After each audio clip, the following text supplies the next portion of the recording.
আমি একজন মানসিক রোগী ছিলাম। আমি দেখতে অনেক সুন্দরী ছিলাম। কিন্তু আমি একা একা কথা বলি। একা একা হাসি। আর তাই বাবা আমায় মানসিক ডাক্তারের কাছে নিয়ে গেল। ডাক্তার বলল, আপনার মেয়েকে সুস্থ করতে হলে আমার কেবিনে 7 থাকতে হবে। আর আমার বাবা ডাক্তারের কাছে রেখে চলে গেলেন। তারপর একদিন গভীর রাতে ডাক্তার আমার কেবিনে এসে আমার সাথে। বাকিটা গল্পতেই বলছি। ইদানিং সোহেল চৌধুরী তার পুত্রদের নিয়ে খুব চিন্তিত হয়ে রয়েছেন। সোহেল চৌধুরীর 3 পুত্র। অনিক চৌধুরী, মেঘ চৌধুরী, রৌদ্র চৌধুরী। 3 পুত্রই দেখতে মাশাল্লাহ মারাত্মক সুদর্শন। বড় ছেলে অনিক চৌধুরী পেশায় একজন ডাক্তার। বয়স 26 ছুঁই ছুঁই। শুধুমাত্র পড়াশোনা নিয়ে ব্যস্ত থাকায় ছাত্রজীবনে প্রেম করার সময় পায়নি। মেডিকেলের অনেক সুন্দরী তরুণীরা তার পিছু পিছু ঘুরেছে। এমনকি এখনো তার বাড়িতে মেয়ের বাবারা তার সাথে বিয়ে দেওয়ার জন্য বাড়িতে বিয়ের প্রস্তাব নিয়ে আসেন। অতিরিক্ত বিয়ের প্রস্তাব সামলাতে সামলাতে সোহেল চৌধুরী হিমশিম খান। রোজ রোজ বিভিন্ন মেয়ের বাড়ি থেকে টেলিফোন আসে, কিন্তু অনিকের মতামত ছাড়া তো আর বিয়ের দিকে এগোনো যায় না। বহু নারী অনিকের মন জয় করার জন্য পাল্লা দিয়ে উঠেছে। কেউ কেউ অনিকের রূপের পাগল, আর কেউ কেউ তার উজ্জ্বল ক্যারিয়ারের। তাদের একটাই লক্ষ্য, অনিকের সাথে প্রেম করা এবং বিয়ে করা। অনিক রুগী দেখার জন্য চেম্বারে এসে বসল। মধ্যবয়স্ক এক ভদ্রলোক একটা অল্পবয়সী মেয়েকে নিয়ে চেম্বারের ভিতরে এসে বসলেন। উনার শুকনো মুখ দেখেই বোঝা যাচ্ছে উনি উনার মেয়েকে নিয়ে খুবই চিন্তিত। সবগুলো রিপোর্ট দেখে অনিক বলে উঠল, সবকিছু তো নরমালি আছে। মেয়েটা অনিকের দিকে তাকিয়ে খিলখিল করে হাসতে হাসতে বলল, আমার কোনো সমস্যা নেই তো। আপনি শুধু শুধু সময় নষ্ট করছেন। ভদ্রলোক, আমার মেয়ে তাহমিনা রুমের ভিতর একা একাই নিজের সাথে কথা বলতে থাকে। সবসময় অদ্ভুত আচরণ করে। ইঞ্জিনিয়ারিং বিভাগে পড়ছে। সারাদিন বই নিয়ে পড়ে থাকে। পড়াশোনা ছাড়া কিচ্ছু বোঝে না। কতবার বলেছি একটু বাহিরের হাওয়া বাতাস লাগা, কিন্তু কারো কোনো কথাই শোনে না। অনেক ঘুম, বেশি পড়াশোনার চাপেই হয়তো এমনটা হয়েছে। ভদ্রলোক, বাড়ি থেকে ওকে এখন বিয়ে দেওয়ার কথা বলছে। রোগ বেড়ে গেলে যদি আর কেউ পাগলি ভেবে বিয়ে না করে। অনিক, দেখুন ওরকম পড়াশোনা আমিও করেছি। আমাদের দেখতে হবে ওর আচরণের ধরনটা কেমন, তারপর সেই অনুযায়ী ব্যবস্থা নেওয়া হবে। আপাতত ওকে কয়েকদিন পড়াশোনা থেকে দূরে রাখতে হবে। আমরা ওনাকে হাসপাতালে অ্যাডমিট করছি। তাহমিনা, আরে বাবা, আমার বান্ধবীরা আমাকে বলেছে একটা বিয়ে করে নিতে। তাহলে নাকি আমি পড়াশোনা থেকে একটু দূরে থাকব, প্রেম নিয়ে ব্যস্ত থাকব। হি হি হি, আমি তো একটা প্রেম করার চেষ্টাই করছি। হা হা হা। আচ্ছা বাবা, আমি যদি অনেকগুলো বিয়ে করে ফেলি তাহলে আমি অনেক ব্যস্ত থাকবো, তাই না? ভদ্রলোক, দেখুন হিতাহিত জ্ঞানশূন্য হয়ে যাচ্ছে আমার মেয়ে। আপনি আমার মেয়েকে ভালো করতে পারলেন না। অনেক, আমি কোনো কাজে ব্যর্থ হই না। ভরসা রাখুন। তাহমিনা হাসতে হাসতে বলল, বাবা ডাক্তারটা খুব হ্যান্ডসাম, তাই না? আমার সাথে মানাবে? আমি ওনাকেই বিয়ে করতে চাই। আচ্ছা ডাক্তার, ভালোবাসা কিভাবে করে? তাহমিনার বাবা এবার কান্নায় ভেঙে পড়লেন। টেবিলের উপর বাড়ি দিতে দিতে হাউমাউ করে কান্না শুরু করে দিলেন। উনার কান্নার শব্দে 2 জন নার্স ভিতরে চলে এলো। তাহমিনা খিলখিল করে হেসেই যাচ্ছে। তাহমিনার বাবা দেখছেন তো ওর অবস্থা। দেখলেন তো, এসব জানাজানি হলে ওকে আর কে বিয়ে করবে চাইবে? অবস্থা তো যা খারাপ হওয়ার তা তো হয়েই গেল। বাড়িতে ওর মা ওর চিন্তায় বারবার জ্ঞান হারাচ্ছে। অনেক, আচ্ছা শান্ত হন, কাঁদবেন না। আপনার মেয়ের দায়িত্ব আমি নেব। এই কথা শোনার সাথে সাথে তাহমিনার বাবার মুখ উজ্জ্বল হয়ে যায়। শুকনো মুখে হাসি ফুটে ওঠে। কারণ দায়িত্ব নেওয়ার কথাটায় উনি ভেবে নিয়েছেন ডাক্তার অনিক চৌধুরী তার মেয়ে তাহমিনাকে বিয়ে করবেন। মেয়েকে নিয়ে গিয়ে তিনি হসপিটালের একটা কেবিনে ভর্তি করালেন। আর বাড়িতে ফোন করে তাহমিনার মাকে বললেন তাহমিনার বিয়ে ঠিক হয়ে গেছে। কিন্তু তাহমিনার বাবা ভুল শুনেছে, আসলে তাহমিনাকে বিয়ে করতে চায়নি ডক্টর। এর মধ্যে অন্যরকম একটা উদ্দেশ্য ছিল ডক্টরের। ফোনে কথা বলার সময় একজন নার্স এই বিষয়ে সবটা শুনে ফেলল। আর সাথে সাথে সে গিয়ে হসপিটালের ম্যানেজারকে এই সংবাদটা দিয়ে দিল। ম্যানেজার সাহেব ডাক্তার অনিক চৌধুরীর বাড়িতে ফোন করলেন। ম্যানেজার স্যার তো একজন মানসিক রোগীকে বিয়ে করছেন। স্যারকে আটকান। সোহেল চৌধুরী কি আমাদের না জানিয়ে বিয়ে করছে? পাশেই অনিকের মা সাকিনা বেগম দাঁড়িয়েছিলেন। তিনি চেঁচিয়ে বললেন, কে বিয়ে করছে? সোহেল চৌধুরী, তোমার বড় ছেলে নাকি তার হসপিটালেরই একটা রোগীকে বিয়ে করছে। অনিকের মা চিল্লিয়ে বলছেন, এইসব হয়েছে তোমার জন্য। কবে থেকে বলছি ছেলের বিয়ে দাও, বিয়ে দাও। আমার কথা শুনলে আজ এই দিন দেখতে হতো না। সোহেল চৌধুরী, চুপ করো তুমি। তোমার ছেলেরা তো কখনোই কোনো কথা শোনে না। শুনবে কিভাবে? লাই লাই দিয়ে তো ছেলেদের মাথায় তুলে ফেলেছ। সাকিনা বেগম, একদম আমার ছেলেদের নামে উল্টোপাল্টা কিছু বলবে না বলে দিলাম। ওপর পাশ থেকে চেঁচামেচির আওয়াজ শুনে ম্যানেজার সাহেব তাড়াতাড়ি কলটা কেটে দিলেন। অনিকের বিয়ে নিয়ে গ্রামের চৌধুরী মহলও এখন খুবই উত্তপ্ত হয়ে রয়েছে। সোহেল চৌধুরীর মেজপুত্র মেঘ চৌধুরী ভার্সিটির বায়োলজি ডিপার্টমেন্টের খুবই অ্যাক্টিভ ছাত্র। বয়স সবে 24। তার সুন্দর চেহারা আর আকর্ষণীয়। ল্যাবে ব্যস্ত থাকার সময় মেঘের মোবাইল ফোন বেজে উঠল। মেঘ একটু সাইডে গিয়ে কলটা রিসিভ করে। ফোন রিসিভ করার সাথেই, সাকিনা বেগম, সর্বনাশ হয়ে গেছে বাবা, তুই তাড়াতাড়ি বাড়ি চলে আয়। মেঘ, কেন মা, কি হয়েছে? ড্যাড কি কিছু করেছে? সাকিনা বেগম, আরে না, অনিক নাকি তার হসপিটালেরই এক রোগীকে বিয়ে করে ঘরে আনছে। মেঘ, হা হা হা, মা তুমি এসব কি বলছো? ভাইয়া এমন কাজ কখনোই করবে না। সো রিল্যাক্স থাকো। মা, আমি একটু ল্যাবে কাজ করছি। তোমার সাথে এই বিষয়ে পরে কথা বলবো, এখন রাখি my dear sweet mother. Sakina Begum hello hello ধ্যাত কেটে দিয়েছে। সাকিনা বেগম এবার ছোট পুত্র রৌদ্র চৌধুরীকে ফোন করলেন। রৌদ্র চৌধুরী দেখতে যেমন স্মার্ট তেমনি কথাবার্তাতেও বেশ স্মার্ট। তার রূপ আর কথার জাদুতে অনেক মেয়েই পাগল। বয়স মাত্র 21 বছর। ইঞ্জিনিয়ারিং পড়ছে। কিন্তু কেউ তার মনে জায়গা করে নিতে পারেনি। ফ্রেন্ড সার্কেল নিয়ে আড্ডা দেওয়ার সময় সাকিনা বেগম তাকে কল করেছেন, রিং হয়েই যাচ্ছে কিন্তু রিসিভ করছে না। এভাবে কয়েকবার দেওয়ার পর রৌদ্র চৌধুরী যখন পকেট থেকে ফোন বের করে সেলফি ওঠাতে যাবে, তখনই মায়ের কল আসছে দেখে সাথে সাথে সেটা রিসিভ করল। রৌদ্র, সরিমা, ফোন সাইলেন্ট ছিল তাই দেখতে পাইনি, এখন আদেশ করুন আমার মাতা, আমায় কি করতে হবে? সাকিনা বেগম এবার কড়া হয়ে ধমক দিলেন, কোথায় তুই? এক্ষুনি বাড়ি আয়। রৌদ্র, কেন মা, কি হয়েছে? সাকিনা বেগম, তোর ভাই তো কাণ্ড বাঁধিয়ে ফেলেছে। বাড়িতে গন্ডগোল চলছে।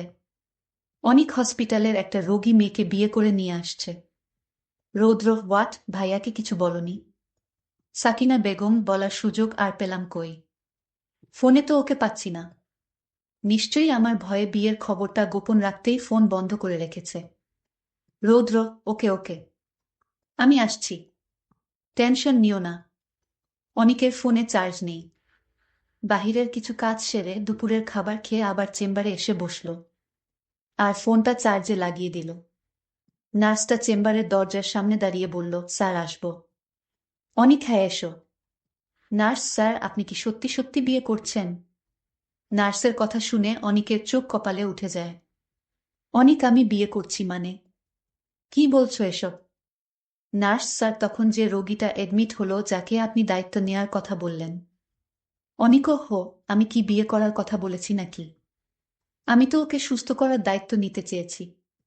নার্স, কিন্তু উনার বাবা যে উনার বাড়িতে ফোন করে বললেন আপনার সাথে উনার বিয়ে, আপনি উনার দায়িত্ব নিয়ে নিয়েছেন। আর এটা শুনে তো আমিও। অনিক, কি আমিও? নার্স, ম্যানেজার সাহেবকে বলে দিয়েছি। অনিক আর ম্যানেজার আমার বাড়িতে ফোন করে সবটা জানিয়ে দিয়েছেন, তাই তো? নার্সটা এবার মাথা নিচু করে উত্তর দিল, না মানে আসলে স্যার, আপনার বাবাই তো সব সময় এখানে সব খবর উনাকে জানাতে বলেন। অনিক, জানি। বাবা এই কাজ আগেও করেছে। ঠিক আছে, তুমি যাও এখান থেকে, খুব ভালো গন্ডগোল বাঁধিয়ে দিয়েছ। নার্সটা তড়িঘড়ি করে চেম্বার থেকে বের হয়ে গেল। আর অনিক কপালের উপর 2 হাত দিয়ে বসে রইল। কারণ বাড়িতে এখন এটা নিয়ে তিল থেকে তাল হয়ে যাচ্ছে। সময় রাত 7টা। অনিক চেম্বারে বসে আছে। বাড়িতে যাওয়ার সাহস পাচ্ছে না। হঠাৎ মনে হলো তাহমিনাকে একবার দেখে আসা উচিত।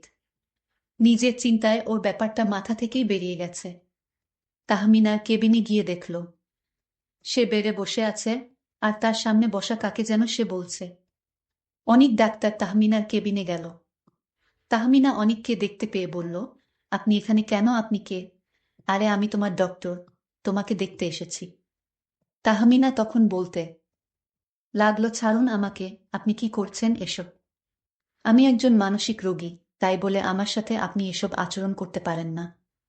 আরে আজব তো, আমি তো আপনার কাছ থেকে এখনো এক হাত দূরে, তাহলে আপনি কাকে বলছেন ছাড়ুন? কে আপনাকে ধরে রেখেছে?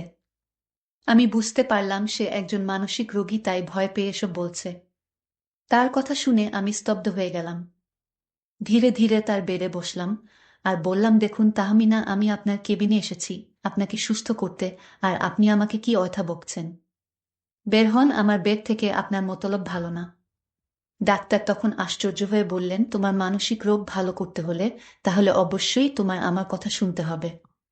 তাহমিনা আরো বলল, আপনার এত লোভ কেন আমার প্রতি? আপনি আমাকে বিয়ে করতে চান? এর মধ্যেই তাহমিনার বাবা তখনই কেবিনের ভিতরে ঢুকতে গিয়ে অনিককে এখানে দেখে বলে উঠলেন, ওই তো আমাদের জামাই বাবা। যাও বাবা, ভিতরে যাও। তাহমিনার খালাতো বোন এসেছে। পরের দিন রাতে যখন তাহমিনাকে ইনজেকশন দিতে হবে, তাই তাহমিনার কেবিনে গেল অনিক। যখন তাকে ইনজেকশন দিতে গেল ঠিক তখনই সে বলল, আপনি আমার সাথে এমনটা করবে না, ডাক্তার বাবু, আমাকে দয়া করুন। আরে ইনজেকশন না নিলে তুমি সুস্থ হবে না, আর তাই তোমাকে ইনজেকশন নিতে হবে, তাহলেই তুমি তাড়াতাড়ি সুস্থ হয়ে উঠবে।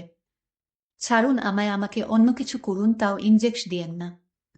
অনিক তখন বলল, আচ্ছা আপনি কাউকে পছন্দ করেন? না, আমি কাউকে পছন্দ করি না। অনিক বলল, আমাকে আপনার পছন্দ হয়? তাহমিনা তখন খিলখিল করে হেসে বলল, আমার আপনাকে পছন্দ হয়। ঠিক আছে, তাহলে আমি এখন যা বলবো তাই করবেন। অনিক বলল, এখন আপনি ইনজেকশনটা নিয়ে নিন, না হলে যে আপনাকে সুস্থ করা যাবে না। আপনি ইনজেকশনটা নেওয়ার পর আপনাকে একটা জিনিস খাওয়াবো, যেটা আপনি কোনোদিন স্বপ্নেও দেখেননি। এই একটা কথা বলে এর মধ্যেই তাহমিনার খালাতো বোন এসেছে তার কেবিনে এসে বলছে, দুলাভাই। এটা শুনে অনিক জিহ্বা হতে ছোট করে একটা কামড় দিল। তাহমিনাকে দেখতে এসে অনিক একরকম লজ্জাজনক অবস্থাতেই পড়ে যায়। অনিক কি করবে বুঝতে পারছে না। তাহমিনার বাবা বিয়ের ব্যাপারটা বাড়িতে সবাইকে জানিয়ে দিয়েছেন। বিয়ের প্রস্তুতিও নাকি নেয়া শুরু হয়ে গেছে। উনি মেয়েকে তাড়াতাড়ি বিয়ে দিয়ে শ্বশুরবাড়ি পাঠাতে পারলেই হাফ ছেড়ে বাঁচেন। মেয়ে যে দিন দিন পাগল হয়ে যাচ্ছে, কথায় কথায় বিয়ে বিয়ে করে। শেষে চরিত্রের দোষ ভেবে যদি আর কেউ বিয়ে না করে। তাহমিনার বাবা অনিকের হাত ধরে বলছেন, তুমি আমাকে অনেক বড় বিপদের হাত থেকে বাঁচালে বাবা। বিয়েটা যত তাড়াতাড়ি সেরে নেবে ততই ভালো। আমি এখন আসি, বাড়িতে সব আয়োজন ঠিকঠাক হচ্ছে কিনা দেখতে হবে। অনেক কিছু না বলে মুখে জোর করে একটু হাসি এনে মুচকি হাসার চেষ্টা করল। তাহমিনার বাবা শেলিকে নিয়ে হসপিটাল থেকে চলে গেলেন। অনিক এবার তাহমিনার দিকে তাকানোর সাথেই দেখতে পেল তাহমিনা আগে থেকেই অনিকের দিকে এক দৃষ্টিতে তাকিয়ে আছে। অনিক, কি হলো? আপনি আমার দিকে এভাবে তাকিয়ে আছেন কেন? তাহমিনা, আপনি অনেক ভালো। আমার বাবার একমাত্র চিন্তা ছিলাম আমি। অনিক তো। তাহমিনা, আমার বিয়ের খবর শুনে বাড়িতে সবাই অনেক খুশি। কি যে চিন্তায় ছিল আমাকে নিয়ে। আচ্ছা, আমি বিয়েতে কোনো শাড়ি পরব বলুন তো? লাল শাড়ি না নীল শাড়ি? অনিক এবার হাসতে হাসতে বলল, কে বলল আপনি পাগল? আমি তো দেখছি আপনি একদম শেয়ানা পাগল। এরই মধ্যে সব ঠিক করে ফেললেন। তাহমিনা, শুধু প্রেমটা কিভাবে করতে হয় সেটাই জানি না। অনিক বলল, ভালোবাসা কারে কয় দেখাবো? তাহমিনা, দেখান তো। তখন অনিক বলল, আমি তোমারে নিজ হাতে ভাতও খাওয়াইয়া দেই। তাহমিনা বলল, খাওয়ান স্যার। অনিক তখন তাহমিনাকে ভাত খাওয়াই দিল। অনিক তখন তাহমিনাকে বলল, আমি যে তোমায় ভাত খাওয়ালাম, এখন তুমি কি আমায় ভাত খাইয়ে দিবে না? স্যার, আমিও আপনাকে ভাত খাইয়ে দেই স্যার। অনিক বলল, দেন। অনিক হা করল। তাহমিনা নিজের হাতে তাকে ভাত খেয়ে দিল। অনিক তখন বলল, এটাই ভালোবাসা বুঝলে? অনিক আবারও হেসে ফেলল। এভাবেই দু চারটে কথা শুরু করতে করতে অনিক সারা রাত তাহমিনার সাথে গল্প করল আর তাহমিনাকে পছন্দ করে ফেলল। এমন একটা মেয়েকে বউ হিসেবে পেলে তো জীবন হবে সুন্দর। সকালবেলা নার্স কেবিনে ঢোকার সাথেই তার চোখ কপালে উঠে যায়। সে দেখল অনিক চৌধুরী তাহমিনাকে খাবার খাওয়াচ্ছে, তাও আবার নিজের হাতে। এটা দেখার সাথে সাথে নার্স এক দৌড়ে চলে গেল রিসিপশনের ওখানে ম্যানেজারের কাছে খবরটা দিতে। সোহেল চৌধুরী তার হাতে থাকা নিউজ পেপারটা সরিয়ে বলেন, কোথায় ছিলি সারা রাত? অনেক নাইট ডিউটি ছিল ড্যাড। সাকিনা বেগম চেঁচিয়ে বললেন, কি ডিউটি ছিল তা আমরা সকলেই জানি, মেয়েটি এখন কোথায়? অনেক ওকে বাড়ি নিয়ে গেছে। আর পরশু আমার বিয়ে। তোমরা সবাইকে খবর দিয়ে সব আয়োজন শুরু করে দাও। এই কথা শুনে সবার চোখগুলো তাদের কোটর থেকে বেরিয়ে আসার উপক্রম হয়। মেঘ আর রৌদ্র চৌধুরী একসাথে বলে উঠল, ভাইয়া তুই কি সত্যি সত্যি? কথা শেষ করার আগেই সাকিনা বেগম চিল্লিয়ে উঠলেন, একটা পাগল মেয়েকে আমি কিছুতেই আমার ছেলের বউ করব না। তোর কি মাথা খারাপ হয়ে গেছে অনিক? অনিক মা ও পাগল নয়। ও একদম সুস্থ মানুষ। পড়াশোনার কারণেই ওর মাথাটা একটু বিগড়ে গেছে এই আর কি। আর তাছাড়া আমি তো আছি। আর আমি ওদের কথা দিয়ে ফেলেছি। এখন তোমরা যদি বিয়েতে মতো না দেও আমি বাড়ি ছেড়ে চলে যাব। সোহেল চৌধুরী এবার হুঙ্কার দিয়ে বলে উঠলেন, এই বাড়ি ছেড়ে কেউ কোথাও যেতে পারবে না। তোর বিয়ে ওর সাথেই হবে। এটা শুনে বাড়ির সকলেই একে অপরের দিকে তাকিয়ে মুখ চাওয়াচাওয়ি করছে। সোহেল চৌধুরীর একমাত্র দুর্বলতা, তিনি তার ছেলেদের এই বাড়ি থেকে অন্য কোথাও যেতে দেবেন না। বাড়ি ছেড়ে চলে যাওয়ার অজুহাত দেখাতে পারলেই তিনি ছেলেদের অনেক বিষয়ে চোখ বন্ধ করে মেনে নেন। সাকিনা বেগম রাগে ফুঁসতে ফুঁসতে উনার ঘরে চলে গেলেন। আত্মীয় স্বজনদের খবর দিয়ে বাড়িতে আনা হয়েছে। সন্ধ্যার মধ্যে অনেকেই চলে এসেছেন। হঠাৎ করে বিয়ের খবর শোনায় আনন্দে বাড়িতে দ্বিগুণ পরিমাণ হইচই হচ্ছে। বাড়ি সাজানো হচ্ছে। আগামীকাল সকালে গায়ে হলুদ হবে, আর দুপুরের মধ্যে বিয়ের সব কাজ কমপ্লিট করে বিকেলের মধ্যেই বউ নিয়ে নিয়ে বাড়ি ফিরবে।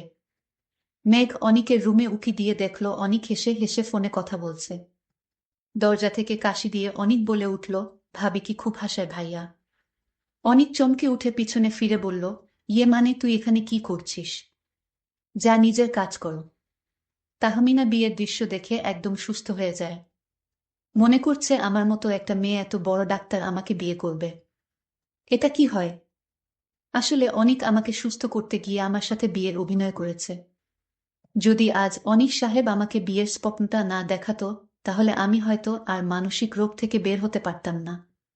একদিন রাতে আমি যখন হাসপাতালে ছিলাম তখনই জানতে পারি অনিক অন্য একজনকে ভালোবাসে, কিন্তু সে আমার সাথে এমন অভিনয় করেছিলেন, আমি বুঝতেই পারিনি এটা অভিনয়। এখন তো অনিকের বাড়িতে বিয়ের আয়োজন হচ্ছে, সবাই বলাবলি করছে একটা মানসিক রোগী অনিক ডাক্তার বিয়ে করতে যাচ্ছে। তাহমিনা ভাবতে লাগলো, আমি এখন সুস্থ হয়ে গেছি। আমি আমার জায়গায় অনিকের ভালোবাসার মানুষকে বসিয়ে দেই। যখন কাজী সাহেব কাবিন করতে যাবে ঠিক তখন যেখানে আমি থাকার কথা ঠিক সেইখানে অনিকের ভালোবাসার মানুষকে বসিয়ে দিলাম। তারপর আমি এখান থেকে চলে গেলাম আমার নিজের বাড়িতে। বাবাকে গিয়ে বললাম, বাবা অনিক সাহেব আমাকে বিয়ে করবে এটা ভাবা যায় না। কারণ সে একজন ডক্টর, তার আগে থেকেই একজনকে পছন্দ, আর আমি মাত্র এসএসসি পাস। বাবা অনিকের যত্ন পেয়ে আমি ভালো হয়ে গেছি বাবা। আমার এখন আর কোনো সমস্যা নেই বাবা। অনিক যদি আমার সাথে এই অভিনয়টা না করত, আমাকে বিয়ে করার স্বপ্ন না দেখাতো, তাহলে হয়তো আমি সারা জীবন পাগলেই থেকে যেতাম। বাবা অনিক সাহেবের মতো ডাক্তার এ যুগে পাওয়া যাবে কিনা তা সন্দেহ। তার কি মেধা, সে কোনো ওষুধ ছাড়াই আমাকে সুস্থ করে তুলেছে। এদের বলা যায় ডক্টর, কারণ অনিক বুঝতে পেরেছিল আমার রোগটা কোথায়। আর তার ভালোবাসা পেয়ে আজ আমি পরিপূর্ণ সুস্থ। আল্লাহর কাছে দোয়া করি অনেক যেন হাজার বছর বেঁচে থাকুক।